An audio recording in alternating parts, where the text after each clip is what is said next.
Okay, so my first main point is essentially what I've learned in that many factors supported by the understanding of the book is culture, social position, media, etc. And that leaks into each individual's interpretation of the Bible as well. I will tell you my thesis. My thesis is the Christian expression of their understanding of the Bible and all of its entails is hugely influenced by many factors incorporated in each person. The purpose is to inform every listener and give insight to understanding people and God while maintaining truth in the Bible. My second point will be this helps us with understanding our perception of others and ourselves in context of communication. So there's a coin to this, and it's odd how they're both on the flip side of each other. Is the first one is the fundamental attribution error, is we see something happen or something go wrong to or with another person, and we associate the problem to the person instead of the social organization or context that they're in. But on the flip side is we have a self-serving bias. Not every time, but a lot of times. When something wrong happens to us in public or whatever, is we tend to associate the wrong with our social context instead of ourselves as individuals.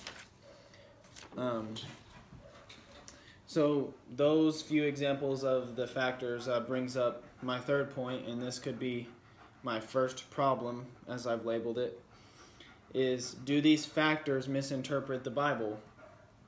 Well, in John 10:27, Jesus says, "My sheep hear my voice, and I know them, and they follow me." There's no dropouts. So ultimately, these factors do not decisively keep true born-again people from knowing Christ and following His commands. They hear His voice, He loves them, and they follow Him. Yet, it does not mean that we won't err or make mistakes in our context at times. I'll give you a real quick example of George Whitefield. He was a European preacher. He traveled from Europe to America and did many sermons. He was known for his huge influence in thousands of conversions. But he erred in his understanding of slavery at the time, and he approved of it, especially for its economy. Looking back at that now, we see the many problems with that. But he was known for his rich Calvinistic theology and his persuasion of others to Christ. My last point is what I call taking back our perception. The author of this book explains that that over time we may not agree with others, but learning another's point of view is not harmful to us. Like I said, even if we don't agree with it, but it is a benefit. Learning from the communication, also from the narratives in the gospel, is hugely important to our role as Christians as well.